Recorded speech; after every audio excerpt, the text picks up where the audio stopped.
அனைவருக்கும் இனிய வணக்கம். நம்ம கிராமி பாலட் 9.0 சாஃப்ட்வேர்ல ஊக்கத்தொகை நிறைய பேர் எடுத்து பண்ணியிருப்பீங்க. இருந்தாலும் இப்போ இன்னும் நிறைய அதில் ஆல்டர் பண்ணியிருக்கிறோம். அது எப்படி ஒர்க் பண்றது, எப்படி எடுக்கிறதுங்கிறது இப்போ நான் சொல்லி தர போறேன். இப்போ இதில் வந்து என்ன வழக்கம் போல நம்ம மெனுல கொள்முதல் பதிவேடுகளுக்குள்ள ஊக்கத்தொகை அண்ட் போனஸ்னு இருக்கும். பழைய வருஷம் தான் வெறும் போனஸ்னு இருக்கும், இப்போ ஊக்கத்தொகை போனஸ்னு இருக்கும். அதுக்குள்ள வந்துருங்க. இந்த இடத்துல லெஃப்ட் சைட்ல தேதி கொடுத்துக்கணும். 18/12 to 31/12 31/12 10/1 இருந்தா 10/1 எப்படி உங்களுக்கு தேவையோ அப்படி கொடுத்துக்கலாம். அதுக்கப்புறம் இங்க ஆல் கிளிக் போட்டுக்கோங்க. போட்டீங்கன்னா அதனுடைய இங்க 0 இருந்துச்சுன்னா இந்த பீரியடுக்கான இன்சென்டிவை இதுக்கு முன்னால நம்ம கால்குலேட் பண்ணலன்னு அர்த்தம். 0 இருந்ததுன்னா இப்ப இங்க வந்து என்ன இங்க போனஸ் ஒன்று இருக்கு, இங்க ஊக்கத்தொகை ஒன்று இருக்கு. இங்க போனஸ் இந்த ஊக்கத்தொகை தான் இப்ப கிரீன் இருக்கு. நம்ம போனஸ் வேணும், போனஸ் மேல டிக் போடுங்க. இது கிரீனுக்கு மாறிடும். ஊக்கத்தொகை மேல கிளிக் பண்ணீங்கன்னா அது கிரீனுக்கு மாறிடும். எதுல ஒர்க் பண்றோமோ போனஸ் எடுக்க போகும்போது இதை கிளிக் பண்ணிருங்க, இன்சென்டிவ் எடுக்கும் போது இதை கிளிக் பண்ணுங்க. பண்ணிட்டு என்ன பண்ணணும், இந்த இடத்துல ஊக்கத்தொகைக்குள்ள வந்துட்டு கால்குலேட் இன்சென்டிவ் கொடுத்துட்டீங்கன்னா முடிஞ்சிடும். இப்ப கால்குலேட் ஆகி முடிஞ்சிடும். இப்ப என்ன கொள்முதல்ல இருந்து ஒவ்வொரு மெம்பரும் இந்த கொடுக்கப்பட்ட இந்த பீரியட்ல எவ்வளவு பால் ஊத்திருக்காங்களோ அதனுடைய மொத்த லிட்டர் இங்க கொண்டு வந்துடும். ஒவ்வொருத்தரும் தனித்தனியா போட்டு அதனுடைய டோட்டல் இங்க காமிச்சிடும். இதுல நம்ம என்ன ஊக்கத்தொகை தர போறோங்கிறது அதுக்கப்புறம் இந்த 34,728.3 லிட்டருக்கு எத்தனை ஊக்கத்தொகை தரப்போறோங்கிறத இனி கொடுக்க போறோம். இதுல அரசு ஊக்கத்தொகைங்கிற இடத்துல இந்த இடத்துல லிட்டருக்கு 3 ரூபாய் 3 கொடுத்து என்டர் கொடுங்க. 3 கொடுத்து என்டர் கொடுத்தாலே இந்த லிட்டருக்கு மொத்தம் என்ன தொகை அது இங்க வந்துடும். அல்லது நம்ம இன்னும் சில டிஸ்ட்ரிக்ட்ல என்ன பண்றாங்கன்னா இது வந்து நம்ம இப்போ லோக்கல் சேல்ஸ் போக நம்ம ஒன்றியத்துக்கு அனுப்பிச்சது நம்மளுக்கு 3 ரூபாய் கவர்மெண்ட்ல இருந்து வருது. அப்போ அந்த கொள்முதலுக்கும் ஒன்றிய விற்பனைக்கும் இருக்கிற டிஃபரன்ஸை வந்து நம்ம சொசைட்டி கான்ட்ரிபியூட் பண்ணணும், சொசைட்டி பங்கு எடுத்துக்கணும். இப்ப இங்க 3 ரூபாய் இல்லாம அது என்ன பண்ணணும், இது 1,04,000 இருக்குன்னா அது ஒரு 95,100 ரூபாய் யூனியன்ல இருந்து வருது. அப்படின்னு 95,100 ரூபாய் வருதுன்னா என்டர் கொடுத்தீங்கன்னா ஆட்டோமேட்டிக்கா 2.74 பைசான்னு வந்துடும். அப்ப மிச்சம் இருக்கிற 16.26 பைசா என்ன பண்றோம், இங்க போட்டோம்னா சங்கத்துக்குன்னு இங்க வந்துடும். ஃபார் எக்ஸாம்பிள் அல்லது என்ன பண்ணுங்க, ஒன்றிய விற்பனைக்கும் கொள்முதலுக்கும் நடுவில் இருக்கிற லிட்டர் டிஃபரன்ஸ் கால்குலேட் பண்ணிக்க. ஏன்னா அதுல வந்து லோக்கல் சேல்ஸும் போயிடும், எக்ஸஸ் ஷார்டேஜும் போகும். அதெல்லாம் இருக்கிறதுனால இங்க என்ன பண்ணணும், ஜஸ்ட் அந்த ரெண்டுக்குள்ள வித்தியாசம் எந்த ரெண்டுக்கு கொள்முதலுக்கும் ஒன்றிய விற்பனைக்கும் நடுவில் இருக்கிற வித்தியாசத்தை 3ஆல பெருக்கி அந்த தொகையை இங்க கீழே இந்த இடத்துல போட்டுருங்க. சங்கத்துக்கு நேர் கீழே இந்த 929 இடத்துல அதை போட்டுருங்க. அது ஒரு 930 ரூபாய் வைங்களேன். அது போட்டீங்கன்னா என்ன ஆகும், ஆட்டோமேட்டிக்கா இங்க இருக்கிற இந்த 2.74 பைசாவும் 26 பைசாவும் கூட்டினீங்கன்னா 3 ரூபாய் ஆட்டோமேட்டிக்கா வந்துடும். சோ இது ஏன் இப்படி பிரிச்சு போட சொல்றோம், எல்லாமே அரசு ஊக்கத்தொகை தானே அப்படின்னா ரிப்போர்ட்ல எல்லாத்தையும் கூட்டி ஒன்னா அரசு ஊக்கத்தொகைனே வந்துடும். ஆனா டே புக்ல எழுதும் போது இது வந்து கொடுவிட வேண்டிய இனங்கள்ல வரும் அரசு ஊக்கத்தொகைன்ட்டு. இது வந்து நம்மளுக்கு வியாபார செலவுகள்ல நம்ம சங்கத்தினுடைய செலவுகள்ல பால் உற்பத்தியாளர்களுக்கான ஊக்கத்தொகைங்கிற அந்த இதுல வந்துடும் வியாபார செலவுகள்ல. அது ரெண்டையுமே டே புக்கு ஆட்டோமேட்டிக்கா கொண்டு போறதுக்காக இந்த மாதிரி தனித்தனியா இங்க கொடுக்கலாம். கொடுத்துட்டு இப்ப எல்லாம் முடிச்சுட்டு இங்க மேல டே புக் எழுதாங்க மேல கிளிக் பண்ணிட்டீங்கன்னா ஆட்டோமேட்டிக்கா டே புக்ல போய் எந்த தேதி இங்க கொடுத்துருக்கீங்களோ அந்த தேதியில அந்த செக் நம்பர் எல்லாம் இங்க கொடுக்கணும். கொடுத்துட்டு ஆட்டோமேட்டிக்கா அதை எழுதிக்கும், பேங்க்ல இருந்து வெளியே போனதை எழுதிக்கும். சரி, இப்போதைக்கு நம்ம பட்டுவாடா ஊக்கத்தொகை பட்டுவாடா பிரிண்ட் எடுக்கிறது எப்படின்னு பாத்துப்போம். சரி, இப்ப இந்த மாதிரி நீங்க ரெண்டாவது தனித்தனியா பிரிச்சும் போட்டுக்கலாம், அல்லது 3 ரூபாய்ட்டு இந்த இடத்துல மொத்தமா அரசுங்கிறதுல 3 ரூபாய் கொடுத்தும் போட்டுக்கலாம். நீங்க இதுல என்ன பண்ணணும், இதை கொடுத்தாச்சு. இப்போ கீழே கால்குலேட் இன்சென்டிவ் அப்படின்னு கொடுத்துட்டீங்கன்னா இந்த பீரியடுக்கான இன்சென்டிவ் கால்குலேட் பண்ணிக்கும். சரின்னு கொடுத்துருங்க. அடுத்தது என்ன பண்ணணும், இந்த 3வது பட்டன் ஃபர்ஸ்ட் பட்டன் கொடுத்தாச்சு. இப்ப 3வது பட்டன் இன்சென்டிவ் பேமெண்ட் ரெஜிஸ்டர்னு கிளிக் பண்ணீங்கன்னா இந்த ஒவ்வொருத்தருக்குமான பேமெண்ட் ரெஜிஸ்டர் பிரிண்ட் வந்துடும். இதுதான் அந்த பட்டுவாடா வரையான அரசு ஊக்கத்தொகை பட்டுவாடா பதிவேடு. 3 ரூபாய் அரசு ஊக்கத்தொகைன்னு இங்க வந்துடும். ஒவ்வொருத்தருக்கும் ஒரு லிட்டர் என்ன, அந்த தொகை என்ன, எல்லாமே இங்க வந்துடும் உங்களுக்கு. இது 2வது பக்கம் 3வது பக்கம் இப்படி எல்லா பக்கமும் போய் பாருங்க. மொத்தம் கடைசி பக்கத்தில் பார்த்தீங்கன்னா அந்த டோட்டல் வரைக்கும் வந்துடும். செயலாட்சியர் செயலாளர் கையொப்பம் வரைக்கும் எல்லாரும் வந்துடும். இதுல என்ன லிட்டர் மொத்தமோ அந்த லிட்டர் இங்க வந்துடும். இப்ப நீங்க அங்க 2 அரசு ஊக்கத்தொகைக்கு ஒரு பார்ட்டும் சங்க ஊக்கத்தொகைக்கு ஒரு பார்ட்டும் கான்ட்ரிபியூட் பிரிச்சிருந்தோம். இங்க வந்து மொத்த லிட்டர் வந்து நம்ம ரிப்போர்ட்டுக்கு இங்க மொத்தத்தையும் தான் கொண்டு வரும்.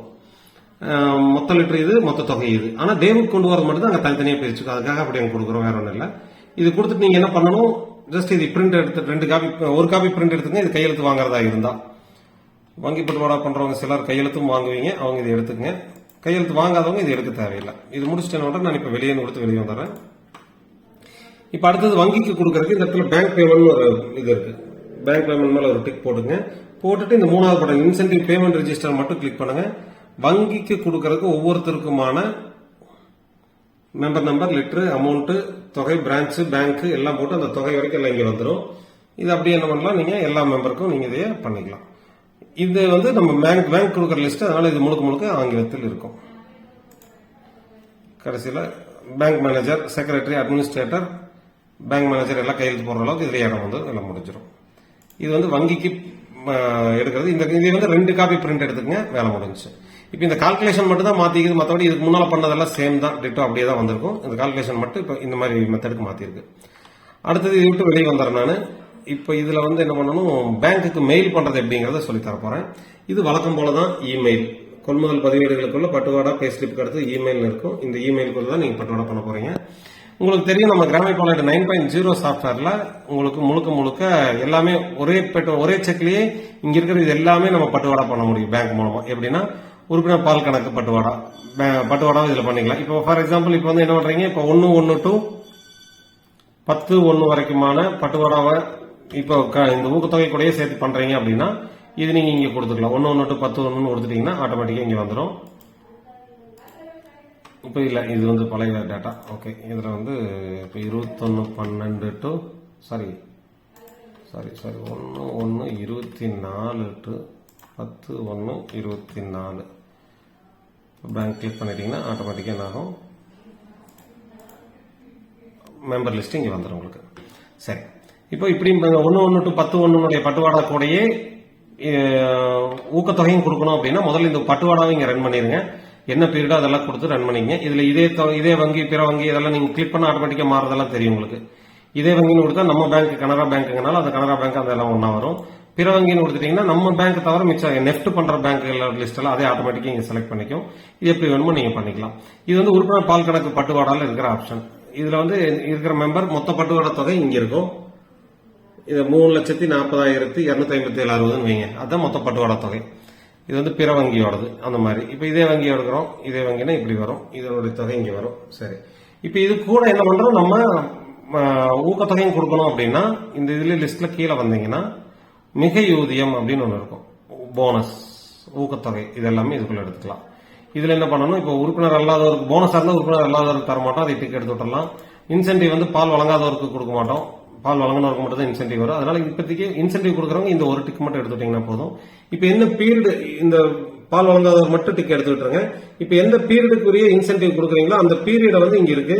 இதுல இந்த இடத்துல ஒரு டிக் போட்டீங்கன்னா அந்த இன்சென்டிவ்ல யார் வர்றாங்களோ அவங்களுடைய பேங்க்ல இங்க வந்துடும். அதுல நீங்க எந்தெந்த பேங்க் இப்போ வந்து நம்ம நமது வங்கின்னு செலக்ட் பண்ணிருக்கோம் வைங்களேன், நம்ம கனரா பேங்கோட எல்லா பிரான்ச்சையும் அதே ஆட்டோ பாருங்க, இங்க வந்து இதே வங்கின்னு செலக்ட் பண்ணிருக்கோம். இதே வங்கின்னு செலக்ட் பண்ணா நம்ம சொசைட்டியினுடைய அக்கௌண்ட் இருக்கிற பேங்கோட மட்டும் எல்லாம் செலக்ட் ஆகிக்கும், கனரா பேங்க் அந்த மாதிரி. அந்த மெம்பர் லிஸ்ட் இங்க வந்துடும். இது வரிசைப்படுத்துறதுல உங்களுக்கு சரி முழுமையாக்கலாலும் உங்களுக்கு 10 பைசா ரவுண்ட் ஆஃபா, 1 ரூபா ரவுண்ட் ஆஃபா எப்படிங்கிறது இங்க செலக்ட் பண்ணிட்டீங்கன்னா இந்த தொகைகளும் எல்லாம் 1 ரூபா ரவுண்ட் ஆஃப் கொடுத்துட்டீங்கன்னா இதெல்லாம் ரவுண்ட் ஆஃப் ஆகிக்கும். இந்த மாதிரி பைசால 50 பைசா 20 பைசா இதெல்லாம் வராது. ஓகே, இது வந்து நம்ம மெயில் அனுப்புறதுக்கு மிகை ஊதியம் அனுப்புறோம், பிளஸ் அது கூட பட்டுவாடா ரெண்டுக்கும் ஒரே செக் போட்டு ஒன்னா அனுப்புறோம். இப்படித்தான் பண்ணணுமே ஒழிய நம்ம பட்டுவாடாங்கிற ரெஜிஸ்டர்லயே நம்ம இதை மென்ஷன் பண்ண தேவையில்லைன்னு சொன்னாங்க ஆபீஸ்ல. அதனால அதை வந்து நம்ம அந்த பட்டுவாடா தனியாகவும் இந்த ஊக்கத்தொகை தனியாகவும், ஆனா ஒரே செக்லயே ரெண்டையும் பட்டுவாடா பண்ணிக்கலாம். மில்க் பேமெண்ட் இந்த அமௌண்ட், போனஸ் பேமெண்ட் கீழே இருக்கிற அமௌண்ட் இப்படி தனித்தனியா வந்துடும் உங்களுக்கு. இதுல என்ன பண்ணணும்னா வேற ஒண்ணும் இல்லை, இதுல ஜஸ்ட் கீழே போறீங்க.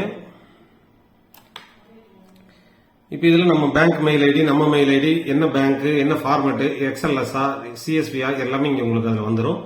இதுல ஒரே ஒரு விஷயம் மட்டும் இப்ப கவனிக்கணும். இப்ப இதுக்கு முன்னாடி நீங்க அனுப்பிச்சிருப்பீங்க 9.0ல இந்த இடத்துல ஒவ்வொரு தொகையிலும் தனித்தனியாக ஒரு பட்டன் இருக்கு, ஒரு ஆப்ஷன் இருக்கு, ஒவ்வொரு தொகையும் தனித்தனியாக. இது எதுக்குன்னா இப்போ நம்ம வந்து பட்டுவாடாவும் பண்றோம், பால் பணம் பட்டுவாடாவும் பண்றோம், போனஸும் பண்றோம், ரெண்டும் ஒரே மெம்பருக்கே போகுது இல்லைங்களா. அப்போ இப்ப எனக்கு வந்து நான் மெம்பர், எனக்கு வந்து ஒரு 1,400 ரூபாய் பால் பணம் பட்டுவாடா, ஒரு 700 ரூபாய் ஊக்கத்தொகைன்னு வைங்களேன். இப்போ அந்த 1,400 ரூபாய்க்கும் 700 ரூபாயும் கூட்டி 2,100 ரூபாய்னு ஒரே அமௌண்டா வந்தா பரவாயில்ல. இதே என்னோட நெஃப்டா இருந்துச்சுன்னா 2 தடவை 1,400 இருக்க டிரான்ஸ்பர், 700 இருக்க டிரான்ஸ்பருக்கு 2 நெஃப்ட் சார்ஜ் வந்துடும். அதுக்கு மேல அவாய்ட் பண்றதுக்கு என்ன, ரெண்டையும் கூட்டி எனக்கு தான் போகுது, ரெண்டையும் கூட்டி 2,100 ஒரே டிரான்ஸ்பரா போட்டோம்னா ஒரே ஒரு நெஃப்ட் கமிஷன் கழிச்சதோட வேலை முடிஞ்சிடும். அந்த பர்பஸ்க்காக உங்களுக்கு அதுவும் இல்லாம அதையும் சொல்லியிருக்கேன். அந்த கமிஷன் எல்லாம் வரும்போது அது நம்ம மெம்பர்கிட்டயே கழிச்சுக்கணுமா இல்ல நம்ம சங்கம் பொறுப்பேற்றுக்கணுமா அப்படிங்கறது எல்லாமே நம்மளால செட் பண்ண முடியும்னு உங்களுக்கு ஆல்ரெடி தெரியும். இப்ப இந்த இடத்துல ஒவ்வொரு தொகையும் தனித்தனியாக டிக் போட்டீங்கன்னா பட்டுவாடாவுக்கும் எல்லாரும் மெம்பர் வருவாங்க, அதே மாதிரி இன்சென்டிவ்க்கும் எல்லா மெம்பர் வருவாங்க. எல்லாம் ஒரே எக்ஸல்ல அதுவே ஆட்டோமேட்டிக்கா ரெண்டையுமே உருவாக்கிடும், இந்த 2 லிஸ்டையுமே உருவாக்கிடும். அப்போ ஆனா தனித்தனியா போட்டுக்கும். இதே இந்த இடத்துல தொகைகள் ஒவ்வொரு தொகையும் தனித்தனியாக டிக் இல்லைன்னா என்ன ஆகும்? இப்ப தங்கராஜ் அப்படின்னா தங்கராஜுக்கு 2 மெகா 1400 700 தனித்தனியா வராங்க. தங்கராஜ் 2100, ராமசாமி மொத்தமா இவ்வளவு அமௌண்ட், குப்பாத்தால் மொத்தமா இவ்வளவு அமௌண்ட், அந்த மாதிரி ஒவ்வொருத்தருக்கும் தனித்தனி லிஸ்டா வந்துடும். இது நம்மளுடைய மெயில் அனுப்புறதுக்கான இடம். இதுல இப்படி எடுக்கணும். கொடுத்துட்டு என்ன பண்ண போதும், இந்த இடத்துல கிரியேட் ஃபைல்ங்கிறது கொடுத்தீங்கன்னா போதும். இப்ப நான் இதை டிக் போட்டே விட்டுறேன். இப்ப கிரியேட் ஃபைல் நான் கொடுக்குறேன். ஆட்டோமேட்டிக்கா என்ன ஆகும், கீழே இந்த எக்ஸல் ஃபைல் உருவாகும். உங்களுக்கு தெரியும், நம்ம சாஃப்ட்வேர்ல நம்ம எக்ஸல் நம்ம போய் உட்காந்து அடிக்க தேவையில்லை, அதுவே ஆட்டோமேட்டிக்கா எக்ஸல் ஃபைல் யார் யார் பால் ஊத்தி இருக்காங்களோ அவங்களுடைய லிஸ்ட் போட்டு அவங்களுடைய பேரு மெம்பரும். இப்ப பாருங்க, பி மயில்சாமி பட்டுவாடாவுக்கும் ஒரு தடவை வர்றாரு, ஊக்கத்தொகைக்கும் ஒரு தடவை வர்றாரு. 5100 ரூபாய் பட்டுவாடா, 5087 பட்டுவாடா, 910 ரூபாய் ஊக்கத்தொகை. சோ ஆனா பேங்க்லயும் அதே மாதிரி 2 அமௌண்ட் அவங்களுக்கு கிரெடிட் ஆகும். இப்படி வரும். இந்த மாதிரி பண்ணிக்கலாம். இப்ப செல்லம்மாள் ஒரு முறை தான் வந்திருக்காங்க அப்படின்னா என்ன அர்த்தம்? ஆக்சுவலா இது 1-1 to 10-1 பட்டுவாடா, ஊக்கத்தொகை 18-12 31-12. அப்போ செல்லம்மாள் ஏதோ ஒண்ணுல தான் வந்திருக்காங்க. ஒண்ணு இப்ப பால் ஊத்திருப்பாங்க, இல்லைன்னா அப்ப பால் ஊத்திருப்பாங்க, 2 நேரமும் ஊத்தல. அதனால அது ஒரே ஒரு ஃபிகர் வந்திருக்கு. இந்த மாதிரி அதே மாதிரி செல்வராஜ், கிருஷ்ணசாமி எல்லாம் 2 முறை. இந்த மாதிரி உங்களுக்கு தனித்தனியா வேணாலும் எடுத்துக்கலாம். கீழே டோட்டல் வந்துடும், மொத்த டோட்டல் என்னவோ அது வந்துடும். இந்த டோட்டலுக்கு மட்டும் நீங்க செக் போட்டு கொடுத்தா போதும். இதுல எந்த மெயில் ஐடியில இருந்து போகுது, செக் நம்பர் என்ன, இது எல்லாமே நம்ம இங்க டைப் பண்ணிக்கலாம், எல்லாமே பண்ணிக்கலாம். இப்போ நம்ம சேவ் பண்ணிடுறோம். சேவ் பண்றதுக்கு உங்களுக்கு தெரியும், இந்த மாதிரி ஒரு பட்டன் இருக்கும், அதை போய் கிளிக் பண்ணீங்கன்னா சேவ் ஆயிரும். அல்லது கீபோர்டு மூலமா பண்ணோம்னா கண்ட்ரோல்ங்கிற கீயை அமுத்தி பிடிச்சிட்டு எஸ்ங்கிற பட்டன் அமுத்தணும். இது முடிச்சுட்டு என்ன பண்ணணும், இந்த எக்ஸல் ஃபைல க்ளோஸ் பண்ணிடணும். எக்ஸல் ஃபைல் ஓபன்ல வச்சுட்டே நம்ம அதை மெயில் பண்ண முடியாது. அதை நீங்க க்ளோஸ் பண்ணிட்டு இப்ப என்ன பண்ணணும், இந்த இடத்துல மெயில் ஐடின்னு இருக்கு இல்லைங்களா, இந்த இடத்துல மெயில் ஐடிங்க சென்ட் மெயில் ஒரு பட்டன் இருக்கு இல்லையா, அதை கொடுத்துட்டீங்கன்னா இங்க பாருங்க, வங்கி மின்னஞ்சல் இங்க இருக்கும், சங்க மின்னஞ்சல் இங்க இருக்கும். இப்ப ரெண்டுக்குமே என்ன ஆகும், இந்த எக்ஸல் ஃபைல அனுப்புறதுக்கு எப்படிங்கறத பார்க்க போறோம். இப்ப இந்த இடத்துல சென்ட் மெயில் இருக்கு, சென்ட் மெயில் மேல ஒரு கிளிக் பண்ணுங்க. அதுக்கு முன்னாடி இன்னொன்னையும் சொல்லிடுறேன். ஃபார் எக்ஸாம்பிள் சம்பளம் போடணும்னாலும் அது கூட சேர்த்து சம்பளமும் போட்டுக்கலாம். ஃபர்ஸ்ட் உறுப்பினர் பால் கணக்கு பட்டுவாடா இருக்கு, அடுத்து பணியாளர் சம்பளம்னு இருக்கு பாருங்க. இந்த பணியாளர் சம்பளத்தில் உள்ள போனீங்கன்னா எந்தெந்த மாசம் என்ன சம்பளம் அப்படிங்கிறது இங்க வரும். இதுல டிசம்பரோட சம்பளத்தை போட போறோம் அப்படின்னா இங்க டிசம்பர் இது டிக் போட்டீங்கன்னா அதுல இருக்கிற மெம்பர்களும் எல்லாரும் வந்துருவாங்க. அப்ப இந்த எக்ஸல்ல ஒரே எக்ஸல்லயே ஒரே செக்லயே பட்டுவாடாவும் பண்ணிக்கலாம். இப்ப இதுல சம்பளம் ரன் பண்ணல, அதனால வரல. இந்த இடத்துல பட்டுவாடாவும் பண்ணிக்கலாம், சம்பளமும் போட்டுக்கலாம், ஊக்கத்தொகையும் அனுப்பிச்சுக்கலாம். இப்ப சங்கத்தினுடைய வாடகை வேணும்னா வாடகையும் இதுலயே ஆட் பண்ணிக்கலாம். இது மாதிரி ஒரே செக்லயே ஒரே எக்ஸல் ஃபைல்லயே அதுவே உருவாக்குற எக்ஸல் ஃபைல்ல இத்தனையும் உள்ள போட்டு உங்களுக்கு ஃபைலை உருவாக்கி கொடுத்துரும். எல்லாம் முடிச்சதுக்கு அப்புறம் கடைசியில இந்த சென்ட் மெயில்ங்கிற பட்டன் ஒரு கிளிக் பண்றீங்க, அந்த லிஸ்ட் வரும். இந்த லிஸ்ட்ல ஃபர்ஸ்ட் எடுத்தோம் இப்ப நம்ம புதுசா லேட்டஸ்டா உருவாக்குனது இங்க இருக்கும், மதுக்கரைன்னு சொல்லி இந்த மாதிரி இருக்கும். இந்த ஃபைல் எந்த ஃபைல பேங்க்கு அனுப்பணுமோ, எந்த எக்ஸல் ஃபைல பேங்க் அனுப்பணுமோ அதை செலக்ட் பண்ணிட்டு ஓபன்ங்கிற பட்டன் கொடுத்துட்டீங்கன்னா ஆட்டோமேட்டிக்கா 4 சர்வர்ல ஃபர்ஸ்ட் ஒவ்வொரு சர்வரா செக் பண்ணிட்டே வரும். எந்த சர்வர் ஃப்ரீயா இருக்கோ அந்த சர்வர்ல இருந்து போயிடும். கிராமிய பால் கூகுள் சர்வர்ல இப்ப போயிருச்சு. இவ்வளவுதான். எந்த தேதி எந்த நேரம் போயிருக்கு, எந்த அமௌண்ட் மெயில் ஐடிக்கு போயிருக்கு, என்ன ஃபைலோட பேர் என்ன எல்லாமே காமிச்சிடும். மெயில் அனுப்புறது இவ்வளவுதான். ரெண்டையும் சேர்த்து இப்போ ஒரே மெயில்ல ரெண்டையும் போட்டு அனுப்பிச்சுக்கலாம். ஊக்கத்தொகையும் பட்டுவாடாவும் தனித்தனியா பண்றீங்க அப்படின்னா இந்த உறுப்பினர் பால் கணக்கு பட்டுவாடாக்குள்ள போகாம இந்த மிகையூதியத்துக்கு மட்டும் இதை ரன் பண்ணி நீங்க எடுத்து அனுப்பிச்சிட முடியும். ஸோ ரெண்டையும் தனித்தனியாகவும் அனுப்பலாம், சேர்த்து வேணாலும் அனுப்பலாம், அது நம்ம இஷ்டம். இப்போ அடுத்த மாசத்துக்கு போகும்போது பாத்தீங்கன்னா இதுல இன்னொரு லைன் வந்திருக்கும், 18-12 to 31-12 மாதிரி. அதுக்கு மேல 1-1 to 31-1 அல்லது 10 நாளைக்கு கொடுக்குறீங்கன்னா 1-10 to 10-10 அந்த மாதிரி அது வந்துடும். எந்த இன்சென்டிவ் கொடுக்குறீங்களோ அதை மட்டும் டிக் போட்டுக்கணும். இன்சென்டிவா மெயில் அனுப்புறதும் இவ்வளவுதான். ஏதாவது சந்தேகம் இருந்துச்சுன்னா கஸ்டமர் கேருக்கு கூப்பிடுங்க. 9 to 6 எப்பவும் இருப்பாங்க. நன்றி, வணக்கம்.